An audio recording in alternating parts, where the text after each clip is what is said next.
Faleminderit i nderuar.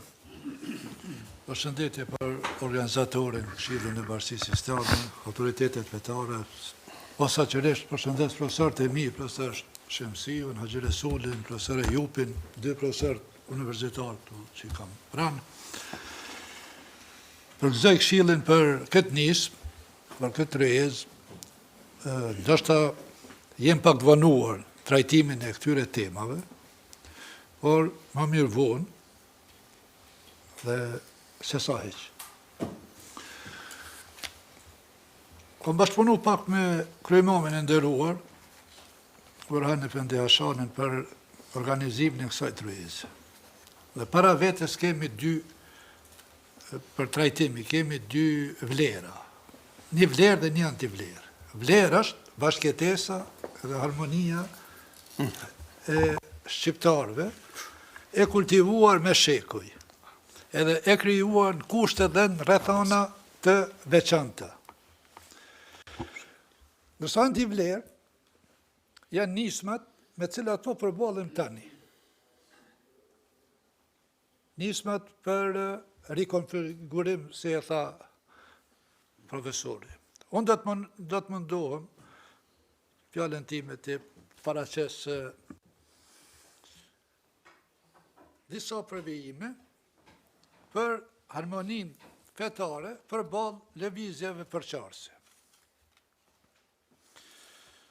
Populli ynë ka qenë dhe mbetet i lidhur ngushtë me dy besime të mëdha monoteiste, krishterizmin dhe islamin. Tu do të bëj pak një ndërhyrje, profesor Mazlumi foli për rregullimin e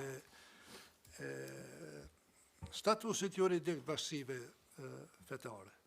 Mirë po, profesor, kam një mendim, nuk e di sa kom drejt, që kushtetuta jonë, ligji dhe ligjet dhe aktet nënligjore, fillimisht duhet njojnë fetë, e ma vonë organizimin e bashkive fetare, edhe ma vonë lirinë e besimit, janë çështje ndryshme këtu. Nuk kemi problem me lirinë e besimit, letë besoj kush doj si donë. Po organizimi ja kret diçka tjetër, e feja kret diçka tjetër. Kushtetuta jo nuk merret me fe fare, merret vetëm me drejtën e besimit dhe drejtën e organizimit. Ndërsa ligji, profesori di më mirë, ligji është bo. Që të dy fetë kanë pasur rol të pazamensueshëm krijimin e identitetit popullit shqiptar për gjatë shekujve.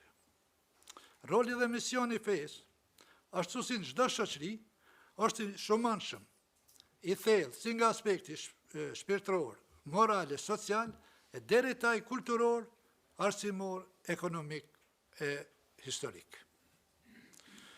Bashkëtesa e dy besimet mëdha monoteiste, islamit dhe krishterizmit, ka bërë që toleranca dhe mirëkuptimi ndërfetar të jenë një domosdoshmëri historike për popullin shqiptar. Kjo bashkëtesë ka shërbyer si një faktor kyç për ujtjen e unitetit kombëtar dhe ekzistencës tonë si kom, duke na lënë një vlerë të rrallë, harmoninë ndërfetare. Një pasuri që shumë vendet botës ende kërkojnë. Mandej kjo harmoni ndërfetare ka kaluar edhe në përmasën ndërkulturore dhe ndëretnike. Kjo, sepse që të dy besimet e mëdha, krishterizmi dhe islami, historikisht janë të organizuar në bashkësi dhe udhëhiqen nga pris fetar, që meritojnë një respekt veçantë për kontributin e tyre në ndërtimin e themelimit të bashkëtesës ndërfetare. Profesor Milazimi dhe profesor Mazlumi përmendën, profesor Milazimi dhe më shumë nismat që kanë qenë, gjithëherë populli është në çdo rrethanë historike ka pas grupe përvijime ekstreme. Mirë po kanë qenë prisit, edhe atë baballar që kanë kriju këtë kombë, edhe prisit fetar, ndërgjeshëm, që kanë ditë me amortizua dhe kanë po para nevojat e popullit shqiptar. Vlera harmoninë ndërfetare është ngritur dhe kultivuar nga udhëheci shpirtëror të këtyre komuniteteve, të cilët me urtësi dhe përkushtim kanë lexuar dhe komentuar, interpretuar drejt mesazhet e shenjta të librave hyjnore, si Kuranit ashtu dhe Biblës, duke ndriçuar udhën e bashkëtesës dhe mirëkuptimit nëpërmjet komunitetit të tyre, e në veçanti të shoqërinë përgjithësi. Një thirrje të tillë madhore për njohjen dhe afrimin gjendët në Kur'anin fisnik, ku në mënyrë decisive thotë: o njerëz, ne ju kemi krijuar prej një moshë dhe një femre, dhe ju kemi bërë popull e fisë që të njihemi me njëri tjetrin. Ndërsa Bibla dërgon ftesë për paqe dhe mirëkuptim të ndërsjellët. Nëse është e mundur, atë sa varet prej jush, rrani në paqe me të gjithë njerëzit. Prandaj duke u mbështetur mbi këto parime, bashkëtesa, mirëkuftimi, harmonia dhe respekti ndërfetar janë bërë pjesë e traditës sonë dhe janë njohur dhe vlerësuar gjithsesi edhe nga të huajt. Këto vlera janë bërë një tipar dallues i popullit tonë, i cili vlerësohet si në lindje ashtu edhe në perëndim, nga Meka në Vatikan e deri në Jerusalem. Mandaj, jo vetëm sot, por kështu ka qenë edhe në krye të herës, dhe këtë po e them për të dytën herë. Palë presbetanë fetar, të cilët me urësi dhe vizion të tyre, krijuan premisa për mirëkuptim dhe bashkëtesë mes besimeve, duke promovuar ndjesinë e përkatësisë së përbashkët dhe vllazërisë hynore, si dhe në periudat historike duke mbështetur idenë e shtetformimit dhe konformimit. Ata e trajtuan fenë si një pasuri dhe jo burim, ndarje dhe përçarje. Prisit e shuar të komunitetet fetare shqiptare ishin të vetëdijshëm se feja duhet shpjeguar dhe interpretuar në frymën e mësimeve Zotit madhruar. Ata kultivuan mesazhin se musliman e të krishterët kemi një Zot vetëm, të cilin e adhurojmë secili në formë dhe sipas doktrinës së vet, por jo duke u ndarë, por duke u bashkuar. Me përgjegjësi të lartë, prisit tanë fetar prore kanë promovuar vlerat të përbashkëta të popullit tonë, etninë, gjakun, gjuhën, flamurin dhe atdheun. Ata mbrojtën shqiptarët nga përpjekjet për t'i përqapur mes fesë, duke shndruar fenë në një burim uniteti, sipas shembullit të Haxhi Mer Prizrenit, Haxhive Vidibrës, Dom Nikol Kaçorit, Gjergj Fishtës, Hafiz Ali Korçës, Fanolit, Mollaj Drezgjilanit, Hafiz Sabri Koçit, Adze Plumbit e shumë të tjerëve, përmendja e të cilëve do të shkon të gjatë. Këta burrat mëdhej, këta intelektual fetare, personalitetet e shuar, duke përquar me pende me vepra mesazhet e bashkimit dhe vllazërisë, lanë pas vetin një trashëgimi shpirtërore dhe kombëtare që s'ka çmim për ta vlerësuar. Të gjithë shqiptarët janë vëllezër, qofshin muslimanë të krishterë apo të tjerë, sepse gjaku dhe gjuha na bashkon, thoshte Haxhive Vidibra, dhe ka shkonte këtë ligjërante. Ndërsa Dom Nikol Kaçori vazhdonte, shqiptarët nuk i ndan feja, por i bashkon dashuria për atë ditë. Gjergj Fishta thot, feja për shqiptarët është punë shpirti, por atë dhe është mbi të gjitha. Kurse Hafiz Ali Korça vërteton, feja s'duhet në ndoj, por të në bashkoj në të mirën e kombit. Kjo qasje e thellë dhe gjithanshme është dëshmi e ndërgjegjës sonë historike, ku feja ka shërbyer gjithmonë si një shtyllë e fortë e shqiptarëve, por asnjëherë nuk ka ndarë popullin. Ajo që ka bashkuar shqiptarët ka qenë dashuria për atë dhejën dhe dëshira për të ruajtur vlerat të përbashkëta. Kështu, me ndjenjen e respekt ndaj besimit të tjetrit, qenë edukuar edhe besimtarët. Feja tjetër është parë si feja vllaut, ti, dhe objektet e kultit, xhamia, kisha, janë trajtuar si vende shenjta. Prisit fetar dhe institucionet arsimore kanë ditur të ruajnë një ekuilibër të admirueshëm, kanë promovuar fenë e tyre dhe njëkohësisht kanë respektuar fenë e tjetrit. Ky është një tipar që e bën popullin tonë të veçantë, ndërsa bashkësitë tona një model për harmoni dhe bashkëtesë ndërfetare. Këto vlera të bashkëtesës dhe harmonisë ndërfetare janë ruajtur me sukses edhe gjatë viteve të 90-ta të shekullit shkuar, kur u përballu me okupimin e dhënë shumë serb. Atëherë dy bashkësitë tona fetare të Kosovës, Bashkia Islame e Kosovës dhe Kisha Katolike, ishin në balë të popullit dhe kontribuan për realizimin e ëndrrave për Kosovën e lirë. Harmonia ndërfetare, mirëkuptimi dhe bashkëtesa janë vlera të rralla sot, por shumë të nevojshme dhe tepër të rëndësishme për të gjithë popujt kudo në botë.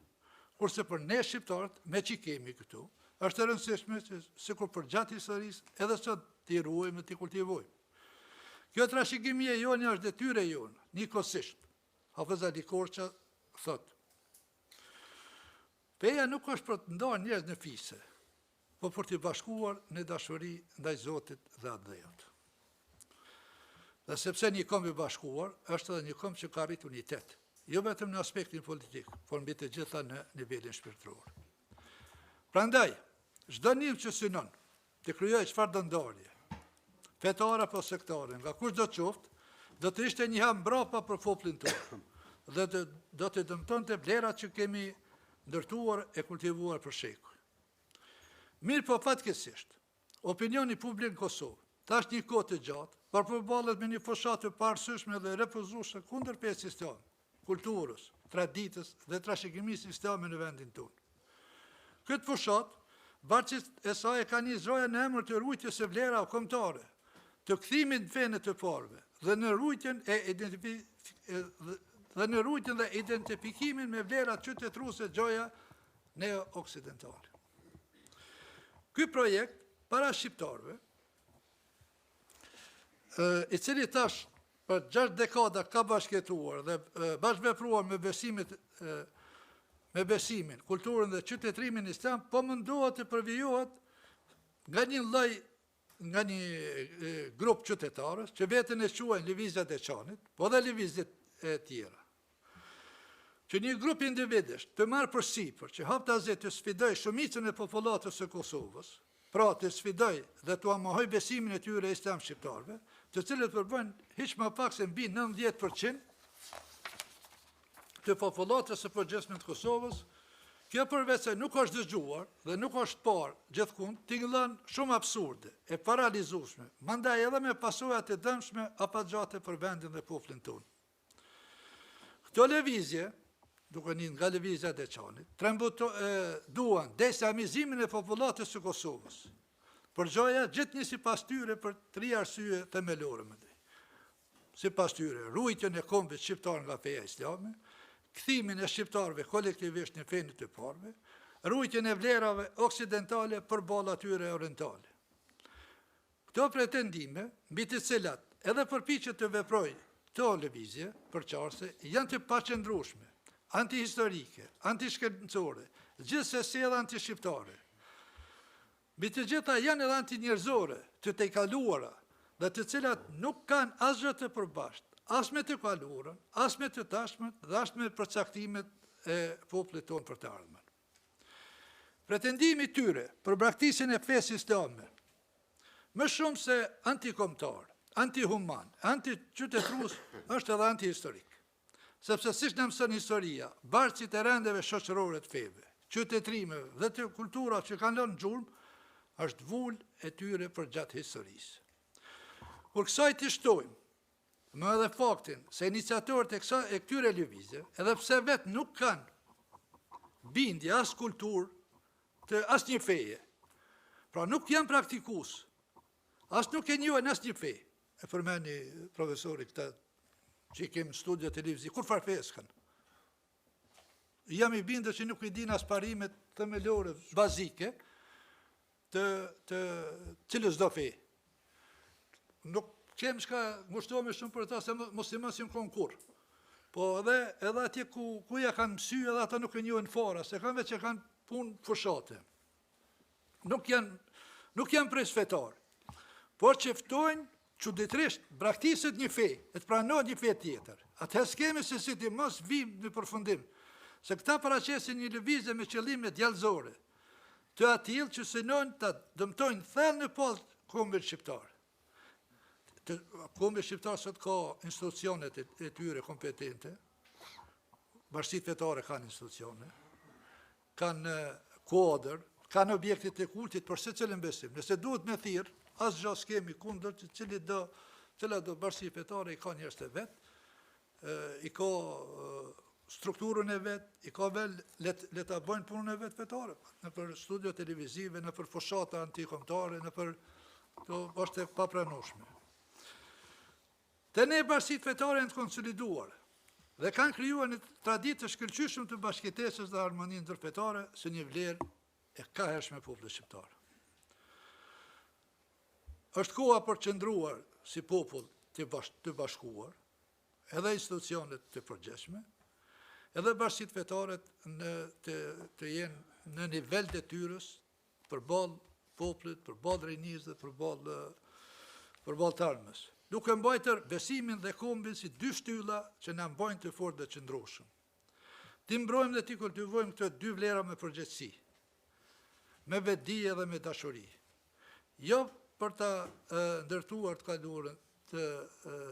kaluarën tonë, por edhe për të ndërtuar një të ardhme me drejtë, me të qetë dhe me të bashkuar për brezat që vinë.